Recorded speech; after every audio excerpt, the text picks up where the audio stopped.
শিটং থেকে মংপু হয়ে বাড়ি ফেরার পথে আমাদের প্ল্যানে একটা ছোট্ট ফেরবদল হয়। সোজা বাড়ি না গিয়ে ওদালবাড়ি জঙ্গলের রাস্তা ধরে আমরা চলে গেলাম গাজলডোবা তিস্তা ব্যারেজ।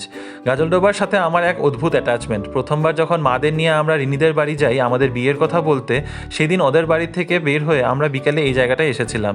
এখানে কাটানো সেই একটা ঘন্টা এত দারুণ ছিল যে সেদিনই মনে মনে নিশ্চিত করেছিলাম শিলিগুড়ি যখনই যাওয়া হবে গাজলডোবা তো যেতেই হবে।